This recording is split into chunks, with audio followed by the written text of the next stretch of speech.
ଭାରतर 10ଟି ଅଦ୍ଭୁତ ରହସ୍ୟମୟ ମନ୍ଦିର। ଆପଣ ମାନେ ଜାଣିଲେ ଆଶ୍ଚର୍ଯ୍ୟ ହୋଇଯିବେ କଣ ରହିଛି ଏହି ମନ୍ଦିର ଗୁଡ଼ିକର ରହସ୍ୟମୟ ଘଟଣା।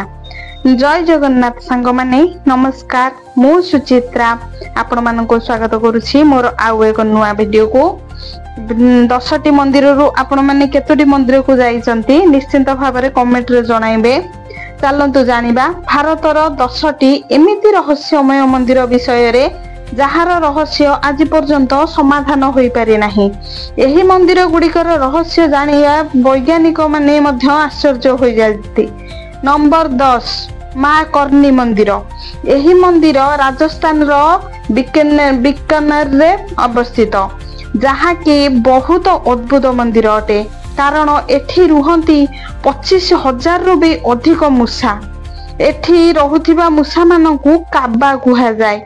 ଏହି ମନ୍ଦିର ମା ଦୁର୍ଗାଙ୍କୁ ସମର୍ପିତ ଅଟେ, କିନ୍ତୁ ଏହି ମନ୍ଦିରକୁ ମୂଷାଙ୍କ ମନ୍ଦିର ମଧ୍ୟ କୁହାଯାଏ। ଏଠାରେ ମୂଷାଙ୍କୁ ଭୋଜନ ମଧ୍ୟ ଦିଆଯାଏ ଏବଂ ତାଙ୍କର ସୁରକ୍ଷା ମଧ୍ୟ କରାଯାଇଥାଏ। ଏଠାରେ ଏତେ ମୂଷା ରୁହନ୍ତି ଯେ ଆପଣଙ୍କ ପାଦ ଘୋଷାଡ଼ି ଘୋଷାଡ଼ି ଚାଲିବାକୁ ପଡିବ, କାରଣ ଗୋଟେ ବି ମୂଷା ଯଦି ଆପଣଙ୍କ ପାଦ ତଳେ ଆସିଯାଏ ତାହେଲେ ତାକୁ ଅଶୁଭ ମନାଯାଏ। ଏବଂ ଏହା ବି କୁହାଯାଏ ଯେ ଯଦି ଗୋଟିଏ ମୂଷା ଆପଣଙ୍କ ପାଦ ଉପର ଦେଇ ଚାଲିଗଲା ତାହେଲେ ଆପଣଙ୍କ ଉପରେ ଦେବୀଙ୍କର କୃପା ହୋଇଗଲା। ଯଦି ଆପଣ ଧଳା ମୂଷା ଦେଖିଦେଲେ ତାହେଲେ ଆପଣଙ୍କର ମନସ୍କାମନା ନିଶ୍ଚୟ ପୂରଣ ହେବ। ଏବଂ ଏଠାରେ ଭକ୍ତମାନଙ୍କୁ ମୂଷା ଖାଇଥିବା ଭୋଗକୁ ପ୍ରସାଦ ହିସାବରେ ଦିଆଯାଏ। ନମ୍ବର 9, କୈଳାସ ପର୍ବତ। ହିମାଳୟ ପର୍ବତର ଉଚ୍ଚତମ ଶୃଙ୍ଗ ମାନସରୋବରରେ ଅବସ୍ଥିତ କୈଳାସ ପର୍ବତ। ମାନ୍ୟତା ଅନୁସାରେ ଏଠାରେ ସ୍ୱୟଂ ମହାଦେବ ବାସ କରନ୍ତି, ଆଉ ଏହାକୁ ସେଣ୍ଟର ଅଫ ଦ ୱାର୍ଲଡ ବି କୁହାଯାଏ। କୈଳାସ ପର୍ବତର ପୁରା ରହସ୍ୟରେ ପରିପୂର୍ଣ୍ଣ ଅଟେ। ଏହାର ରହସ୍ୟ ଆଜି ପର୍ଯ୍ୟନ୍ତ କେହି ସମାଧାନ କରିପାରି ନାହାନ୍ତି। ଆଜି ପର୍ଯ୍ୟନ୍ତ ଗୋଟିଏ ବି ମଣିଷ ପର୍ବତ ଉପରେ ଚଢିବାରେ ସଫଳ ହୋଇପାରି ନାହାନ୍ତି। ମାଉଣ୍ଟ ଏଭରେଷ୍ଟ ପର୍ବତ କୈଳାସ ପର୍ବତ ଠାରୁ ଅଧିକ ଉଚ୍ଚା ଅଟେ। ଏହି କୈଳାସ ପର୍ବତ ଉପରକୁ ଯିଏ ବି ଚଢିବାକୁ ଚେଷ୍ଟା କରିଛନ୍ତି ସେମାନଙ୍କ କହିବା ଅନୁସାରେ ସେଠାରେ କୌଣସି ଏକ ଶକ୍ତି ଅଛି ଏବଂ ସେଠାରେ ସମୟ ବହୁତ ଜଲ୍ଦି ଅତିବାହିତ ହୋଇଯାଏ। ଲୋକଙ୍କ ଚୁଟି ନଖ ବହୁତ ଜଲ୍ଦି ବଢିଯାଏ। ଗୋଟିଏ ଅଦୃଶ୍ୟ ଶକ୍ତି ସେମାନଙ୍କୁ ଉପରକୁ ଚଢିବାକୁ ଅଟକାଇଥାଏ। ଆଉ ଯେଉଁମାନେ ଏହି ପର୍ବତ ଉପରକୁ ଚଢିବାକୁ ଚେଷ୍ଟା କରିଥାନ୍ତି ସେମାନଙ୍କ ମଧ୍ୟରୁ ଅନେକଙ୍କ ରହସ୍ୟମୟ ଉପାୟରେ ମୃତ୍ୟୁ ହୋଇଛି। ନମ୍ବର 8, କୈଳାସ ମନ୍ଦିର। ସାଙ୍ଗମାନେ, ଆପଣ ମାନେ ତ କୈଳାସ ପର୍ବତ ବିଷୟରେ ଜାଣିଲେ, ଏବେ ଜାଣିବା କୈଳାସ ମନ୍ଦିର ବିଷୟରେ। ମହାରାଷ୍ଟ୍ରରେ ଅବସ୍ଥିତ ଏହି ମନ୍ଦିର ରହସ୍ୟମୟରେ ପରିପୂର୍ଣ୍ଣ ଅଟେ। ଏହି ମନ୍ଦିରକୁ ତଳୁ ନୁହେଁ ଉପରୁ ଗୋଟିଏ ପାହାଡ କାଟି ତିଆରି କରାହୋଇଛି। କୁହାଯାଏ କି ଏହି ମନ୍ଦିରରୁ କମ୍ ସେ କମ୍ 200 ଟନ ପଥର ବାହାର କରାଯାଇଥିଲା, କିନ୍ତୁ ଏହି ମନ୍ଦିରର ଆଖପାଖରେ ଗୋଟିଏ ବି ପଥର ଦେଖିବାକୁ ମିଳେ ନାହିଁ। ନମ୍ବର 7, ସୋମନାଥ ମନ୍ଦିର। କୁହାଯାଏ କି ପ୍ରାଚୀନ କାଳରେ ଏହି ମନ୍ଦିରର ଶିବଲିଙ୍ଗ ଶୂନ୍ୟରେ ଝୁଲି ରହୁଥିଲା, କିନ୍ତୁ ବିଦେଶୀ ଆକ୍ରମଣକାରୀ ମାନେ ଏହାକୁ ଭାଙ୍ଗି ଦେଇଥିଲେ। ଏହି ମନ୍ଦିରକୁ ଥରେ କି 2 ଥର ନୁହେଁ ବରଂ 17 ଥର ନଷ୍ଟ କରିବାକୁ ଚେଷ୍ଟା କରାଯାଇଥିଲା। କୁହାଯାଏ କି ଏଠାରେ ଶ୍ରୀକୃଷ୍ଣ ଶରୀର ତ୍ୟାଗ କରିଥିଲେ। ଗୁଜରାଟରେ ଅବସ୍ଥିତ ଏହି ଜ୍ୟୋତିର୍ଲିଙ୍ଗ 12ଟି ଜ୍ୟୋତିର୍ଲିଙ୍ଗ ମଧ୍ୟରୁ ସର୍ବପ୍ରଥମେ ଆସେ। ଏହି ମନ୍ଦିରରେ ଏତେ ଧନରତ୍ନ ଥିଲା ଯେ ମହମ୍ମଦ ଗଜନୀ ଏହି ମନ୍ଦିରକୁ 17 ଥର ଆକ୍ରମଣ କରି ଏଥିରୁ ଧନରତ୍ନ ଚୋରି କରି ନେଇଥିଲେ। ସବୁଠାରୁ ରହସ୍ୟମୟ ହେଉଛି ଏହି ମନ୍ଦିର କାନ୍ଥରେ ସଂସ୍କୃତରେ ଲେଖା ହୋଇଥିବା ଗୋଟିଏ କଥା। ସଂସ୍କୃତରେ ଲେଖା ହୋଇଛି ଯେ ଏହି ମନ୍ଦିରରୁ ଯଦି ଦକ୍ଷିଣ ଆଡକୁ ଗୋଟିଏ ତୀର ଛଡାଯାଏ ତେବେ ଆଣ୍ଟାର୍କଟିକା ପର୍ଯ୍ୟନ୍ତ ମଝିରେ ଗୋଟିଏ ବି ଦ୍ୱୀପ ଆସିବ ନାହିଁ। ନମ୍ବର 6, ତିରୁପତି ବାଲାଜୀ ମନ୍ଦିର। ଆନ୍ଧ୍ରପ୍ରଦେଶରେ ଅବସ୍ଥିତ ତିରୁପତି ମନ୍ଦିର ପୂଜା ପାଉଥିବା ଭେଙ୍କଟେଶ ବାଲାଜୀ ଅସଲି ମୂର୍ତ୍ତି ଅଟେ। ଭଗବାନ ବାଲାଜୀଙ୍କୁ ଶ୍ରୀକୃଷ୍ଣଙ୍କର ଅବତାର ବୋଲି ମନାଯାଏ। ଏହି ମୂର୍ତ୍ତିରେ ଲାଗିଥିବା ଚୁଟି ବି ସମ୍ପୂର୍ଣ୍ଣ ଅସଲି ଅଟେ। ଭେଙ୍କଟେଶ ସ୍ୱାମୀଙ୍କ ମୂର୍ତ୍ତିକୁ ଝାଳ ବାହାରେ। ଏହି ମନ୍ଦିରରେ ଗୋଟିଏ ବେତ ମଧ୍ୟ ଅଛି। କୁହାଯାଏ କି ଏହି ବେତରେ ପ୍ରଭୁଙ୍କୁ ପିଟା ହୋଇଥିଲା।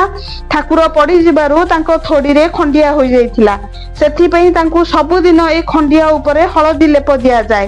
ନମ୍ବର 5, କୋଣାର୍କ ସୂର୍ଯ୍ୟ ମନ୍ଦିର। ओडिशारे अवस्थित कोणार्क सूर्य मंदिर विषय तो आपण माने जानिथिबे। एही मंदिर को राजा नरसिंहदेव 1200 बढ़ई द्वारा तैयारी करथिले। एही मंदिर सूर्यदेव को समर्पित अटे। मंदिर को एपरि भावे तैयारी करा जायछि जे आदिवी सूर्यंकर प्रथम किरण मंदिरर मुख्य द्वार रे पड़े। कुहा जाय जे एही मंदिर रे चूल उपरे एक विशाल चुंबक रखा जाय निर्माण करा जायथिला। एही चुंबक सहायता रे मंदिर भितरे थिबा सूर्यदेवंकर मूर्ति शून्य रे झुली रहउथिला। किंतु एही चुंबक हेतु उड़ाजाहाज गुड़िक निजर दिग जानि पारुन थिले।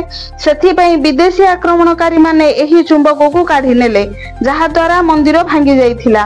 मंदिरर रचना किछि ए भली प्रकारर करा जाइछि कि गोटिए रथरे 24 टी चक लागिछि। आउ एई रथ को 7 टी घोड़ा टाणुछंती। एई 24 चक 24 घंटा को सूचाई थाए। एही चक सहायता रे आज भी प्रिपेयर परफेक्ट टाइम जना पड़े। एही मंदिरर चूली को 1200 बढ़ई मारी पारि नथिले, किंतु 1200 वर्षर धर्मा मापचुप करी चूल मारिथिले। राजांक डर रे बढ़ई मानकु दंड मिलिबो बोली धर्मा सेही मंदिर चूलरु समुद्र को डेई आत्महत्या करथिले। नंबर 4 पुरी जगन्नाथ मंदिर। जगन्नाथ मंदिर तो रहस्यमय विषय रे कहिले ए भिडियोटी बहुत लंबा होई जिवो, तथापि संक्षेप रे किछि जणाउछि। सांग माने दुनिया रे जदि रहस्यमय मंदिर जदि किछि अछि ताहले सिए होछि प्रभु जगन्नाथक मंदिर। सेमती जगन्नाथ मंदिर रो सब किछि तो रहस्यमय अटे, किंतु प्रथमटी होछि मंदिर ऊपर उडुथिबा नील चक्र रे पतित पावन बाना। एहाकू सबु दिने सेवक माने परिवर्तन करथांती। जदि गोटिए दिन बदला न जाए ताहले मंदिरर सबु द्वार आपे आपे बंद होई जिवो। एही बाना पवनर विपरीत दिगरे उड़े। एते बड़ मंदिर रे छाई भूई ऊपर केबे भी पड़े नाही। एठारे मिलुथिबा अभड़ा जेते लोक आसिले भी नियंट हुए नाही कि बळता हुए नाही। मंदिर ऊपर देई कौनसी पक्षी बा एरोप्लेन उड़े नाही। मंदिर पाखरे थिबा समुद्रर गर्जन सिंह द्वारा बाहर पर्यंत शुभे। मेघनाद पाचेरी पार होई गले समुद्रर गर्जन शुभे नाही। जगन्नाथ मंदिर रे एते रहस्य रहिछि जे वीडियोटी लंबा होई जिवो। नंबर 3 श्री पद्मनाभ स्वामी मंदिर। केरल राज्य रे अवस्थित एही मंदिर भारत रे थिबा रहस्यमय मंदिर भितरु गोटिए मंदिर। 6टी गर्भगृह रहिछि जहाकू केबे भी खोला जाई नथिला। 2011 रे सरकारक आदेश रे एहार 5टी गर्भगृह खोला जाइथिला एवं एही गर्भगृह धनरत्न रे परिपूर्ण थिला, जेउथिरे सुना रे तयारी बड़ बड़ ठाकुरक प्रतिमा थिला। कुहा जाय कि एही गर्भगृहर धनरत्नर मूल्य 1 ट्रिलियन उपरे हेबो। एहार 6ठ गर्भगृहटी खोला होई नाही। एठाकर पूजारी माने मध्य 6ठ गर्भगृह द्वारा खोलिबाको मना करिसंती। 6ठ कबाट रे कोनोसी ताला लागेनी। एहा गोटिए मंत्र रे बंद होई रहिछि। जदि एही कबाट खोला जाए पृथ्वी रे प्रलय आसीबा सुनिश्चित अटे। नंबर 2 वीरभद्र मंदिर। एही मंदिर आंध्र प्रदेश रो लेपाक्षी रे अवस्थित। एही मंदिर रे शिवंकर उग्र रूप वीरभद्रंकुरु समर्पित अटे। एही मंदिर निर्माण दुई भाई वीरन्ना और विरूपन्ना तैयारी करथिले, जे कि विजयनगर राजांक पाखरे काम करुथिले। कुहा जाय कि लेपाक्षी सेही जगह जहार रामायण बेले रावणक सह युद्ध बेले जटायु एइठारे ही पड़ी जाइथिले। जेउठी जटायु पड़ीथिले सेइठारे ही एई मंदिर 1600 शताब्दी रे निर्माण करा जाइथिला। आउ एई मंदिर को हैंगिंग पिलर मध्य कुहा जाय, कारण एही मंदिर रे मोट 72 टी पिलर अछि, किंतु गोटिए पिलर एमिति अछि जहा शून्य रे झुली रहिछि। एही पिलर को देखिबा पई बहुत भक्तगण एठाକୁ आसीथांती। आउ एही पिलर तळे कपड़ा पास करी बिधि देखंती। नंबर 1 जीवंत प्रतिमा नरसिंह देव मंदिर। कौन भगवान को मूर्ति जीवंत होई पारे कि? भारत रे अवस्थित एपरी एक अद्भुत मंदिर जेउठी भगवान को मूर्ति जीवंत अटे। तेलंगाना रे अवस्थित लक्ष्मी नरसिंह मंदिर रे भगवान नरसिंहंकर मूर्ति पूजा करा जाय। कुहा जाय कि भगवान नरसिंहंक प्रतिमा स्वयं पहाड़ मध्यरु एठारे प्रकट होइथिले। तापरे स्थानीय लोक माने एही मंदिर को निर्माण करिथिले। ସାଧାରଣତଃ ଭଗବାନଙ୍କ ମୂର୍ତ୍ତି ଗୁଡ଼ିକ କଠିନ ହୋଇଥାଏ, କିନ୍ତୁ ଏହି ମନ୍ଦିରରେ ପୂଜା ପାଉଥିବା ନରସିଂହଙ୍କ ମୂର୍ତ୍ତି ମନୁଷ୍ୟ ଶରୀର ଭଳି ନରମ ଓ କୋମଳ ଅଟେ। ଯେତେବେଳେ ବି କେହି ଏହି ପ୍ରତିମା ଉପରେ ଫୁଲ ରଖନ୍ତି ତେବେ ସେହି ଫୁଲ ମୂର୍ତ୍ତି ଭିତରକୁ ଦବିଯାଏ। ଯଦି ଫୁଲକୁ ଜୋରରେ ଦବାଯାଏ ତାହେଲେ ମୂର୍ତ୍ତିରୁ ରକ୍ତ ବି ବାହାରେ। ମନ୍ଦିରର ପୂଜାରୀ ମାନେ ଏହା ବି କୁହନ୍ତି ଯେ ଯଦି ଆପଣମାନେ ମୂର୍ତ୍ତି ପାଖକୁ ଯାଆନ୍ତି ତେବେ ଆପଣଙ୍କୁ ମୂର୍ତ୍ତିର ନିଶ୍ୱାସ ନେବା ବି ଅନୁଭବ କରିପାରିବେ।